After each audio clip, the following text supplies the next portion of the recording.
It can be lonely at the top. We all know what it's like to lead and own a business and wanting to scale, but finding yourself at a glass ceiling.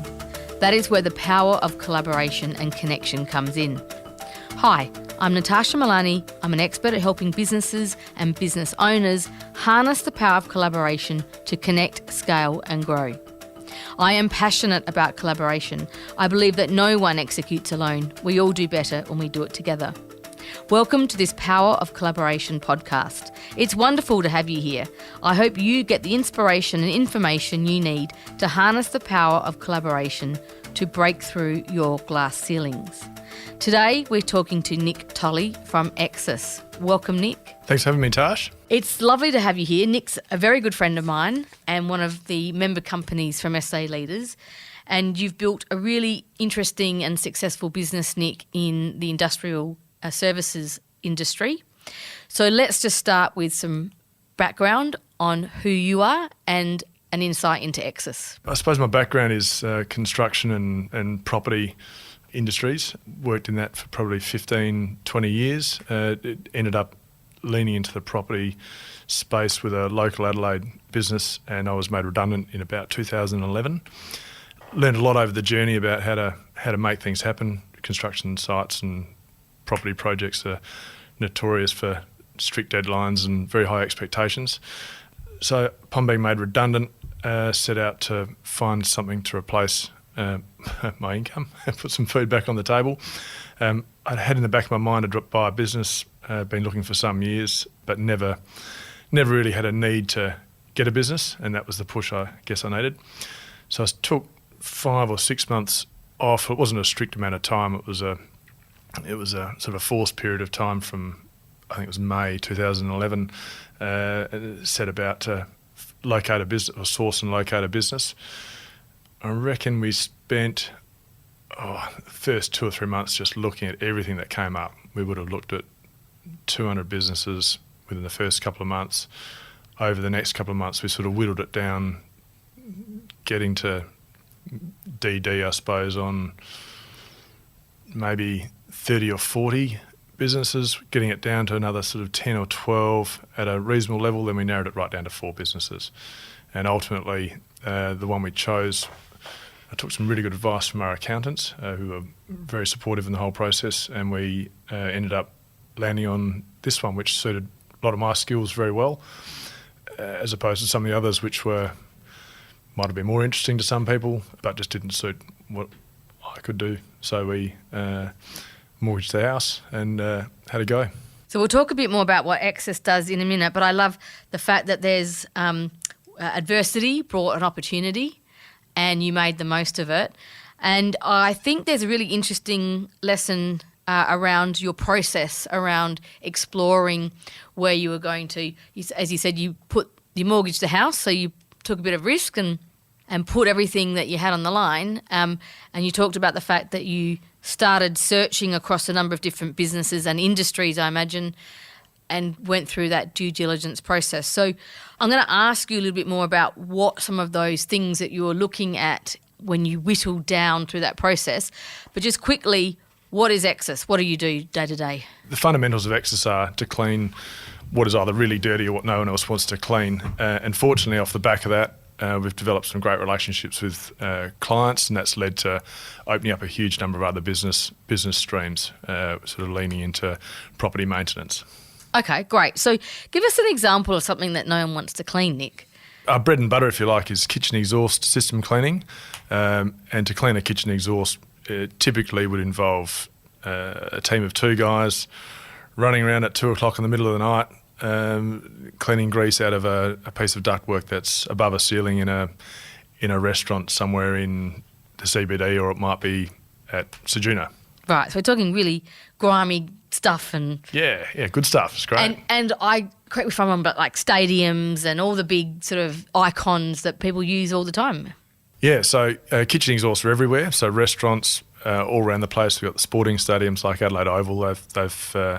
They've developed a fantastic business where they not only service their own events, they outsource, so their kitchens are running flat out pretty well 24/7. So that's been a very good relationship that we've developed. Fantastic. So going back to, as you were assessing opportunities, you said you started with a wide net of about 200 businesses, filtered it down, went through that due diligence process, whittled it down to 4. What were you looking for back then? What eliminated some and what caught your eye with others? Oh, there's some pretty basic limitations. One was financials. So we obviously needed to replace a salary. So that was a pretty basic fundamental. You need to generate amount of income.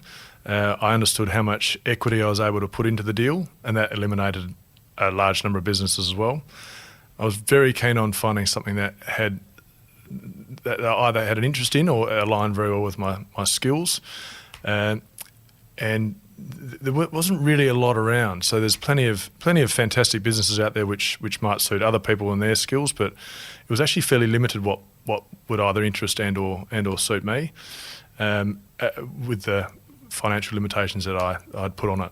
So some great businesses out there which we saw come and go, which might have been great, just wouldn't have suited us. So size-wise, number of staff, locations of office, capital investment was probably the biggest one. There's many businesses out there which we just couldn't afford. So we picked one which we knew had an opportunity to develop into something far bigger. So some of the businesses we looked at were quite constrained in the amount they could grow, whereas others were an open opportunity, which is why we chose Exiis. And I think it's a really unique formula that's come together and bode you well, and you've grown the business nationally, which is, congratulations on the success you've achieved. And including you started with about 6 people and now at 170 people. Yep. That takes some good leadership skills. Just share with us, what's your leadership style, Nic?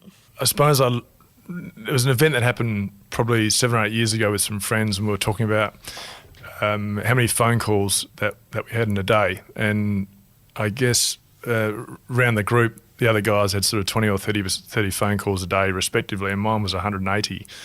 And I think that was a bit of a light bulb moment they talk about, where I realised I couldn't do everything. And I wasn't doing everything, that was the problem. So at that moment I realised that I needed to reinvest more time and obviously a lot more money into building and developing a team of very skilled, the best people I could find, which is exactly what's happened. What comes with that also is the culture of the organisation. So you said you've put the best people together, leading by example. What kind of culture did you aspire to and have you developed within the business? Look, I just like it to be a place that people would like to come to work to.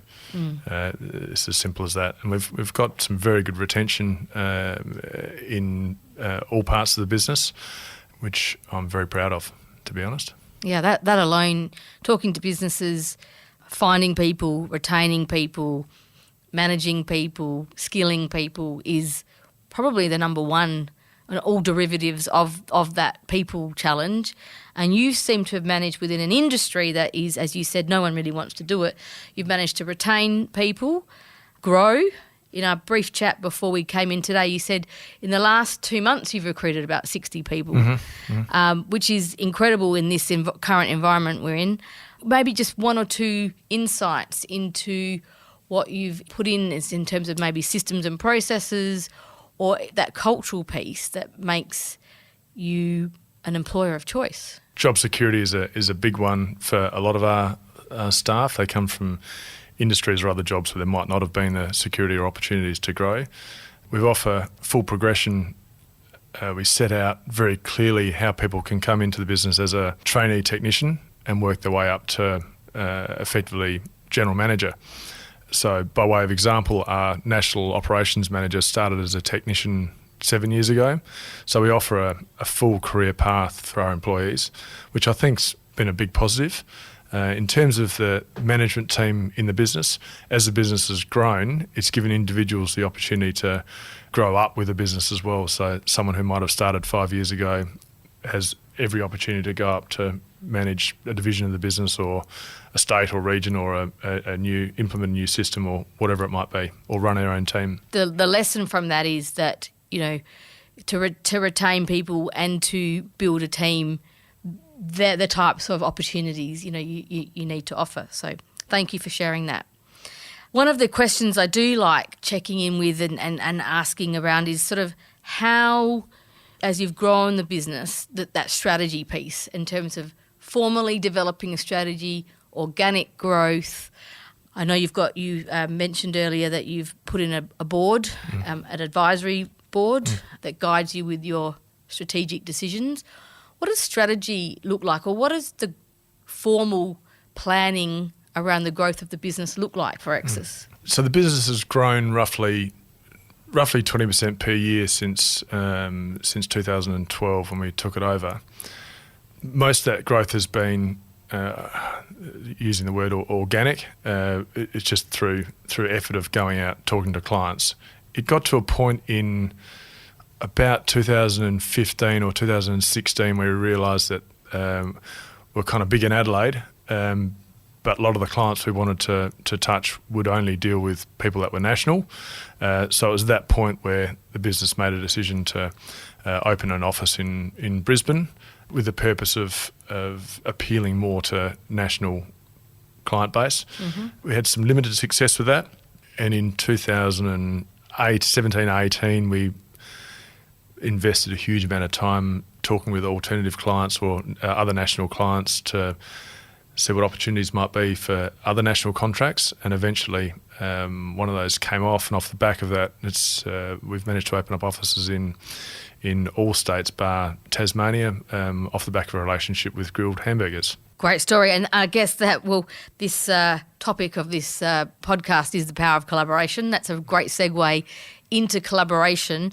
So that collaboration with a customer, a client, national client, led to your significant growth in the business. Yeah, so it was a part of our strategy was to get a national business, and the confidence that Grilled Healthy Burgers had in our business enabled us to open nationally. So many thanks to them for putting their faith in us, because it was a big leap, and we opened up 4 offices in the week that COVID hit Australia. So their business managed to continue through the last 2 or 3 years.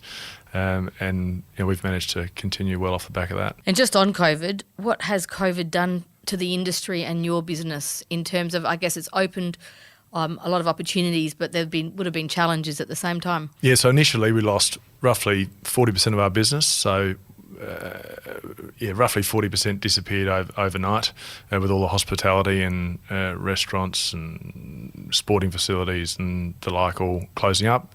There was concern over people wouldn't be able to afford paying their bills, so the business really took a very large hit.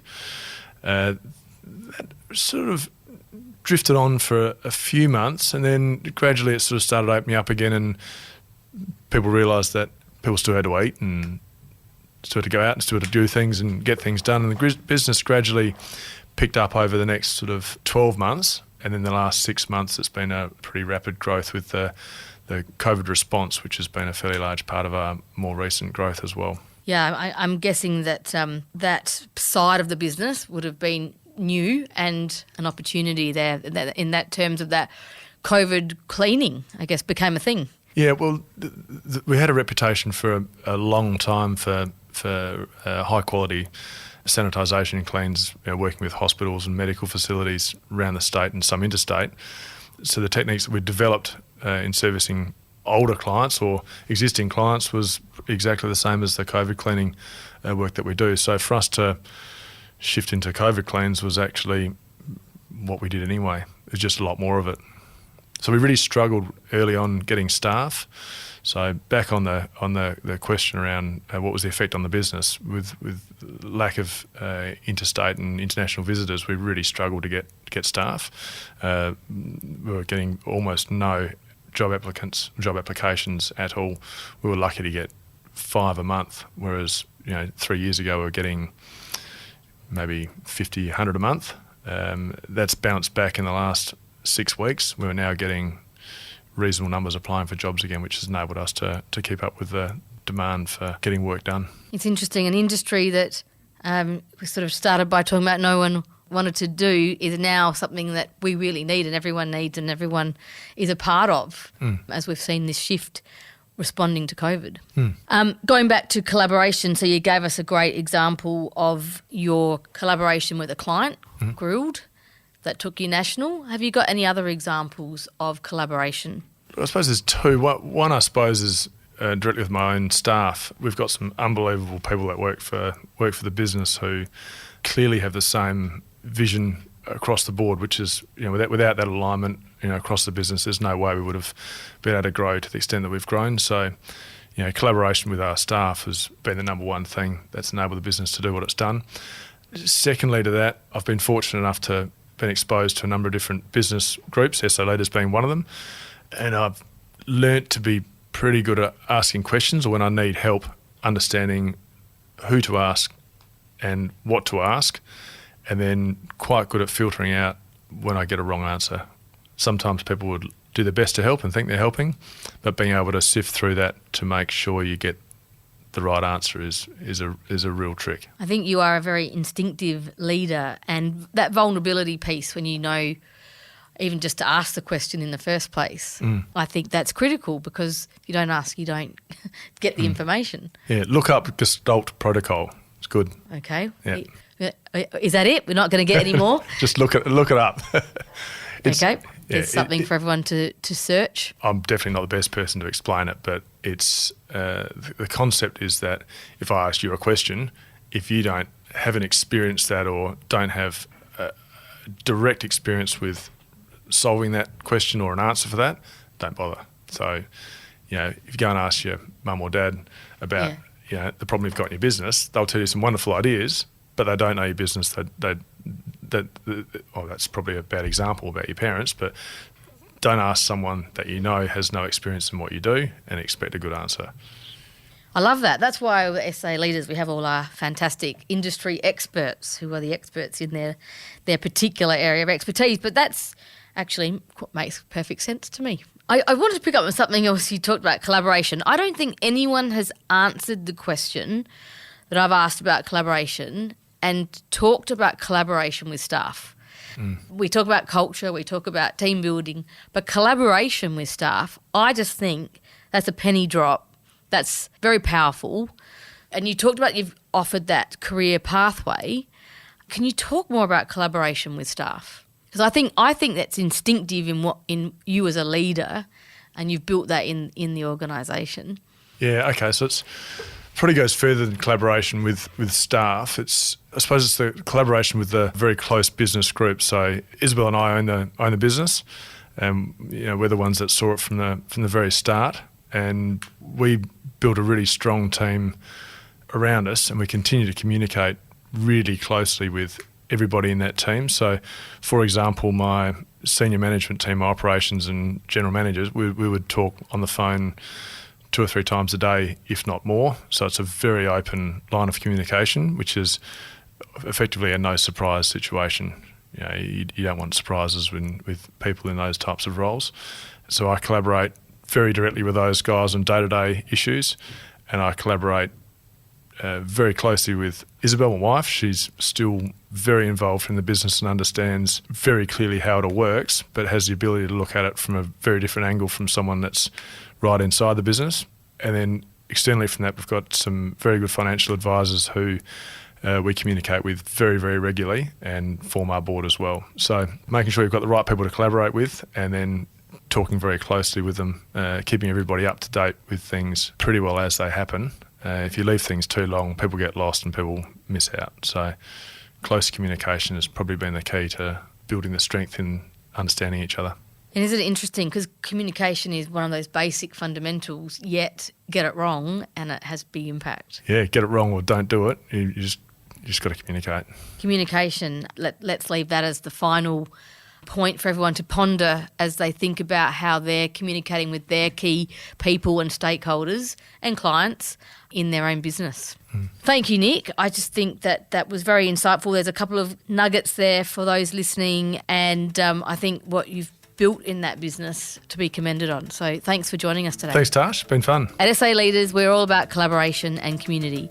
If you're curious to know more about how we help businesses and leaders just like you to scale and grow beyond the glass ceilings, then visit our website at www.saleaders.com.au. And please don't forget to subscribe, share this podcast with your network, and write a review if you really enjoyed it. This has been an Audiosity production. I'm Natasha Milani. I look forward to chatting with you next time. Happy connecting.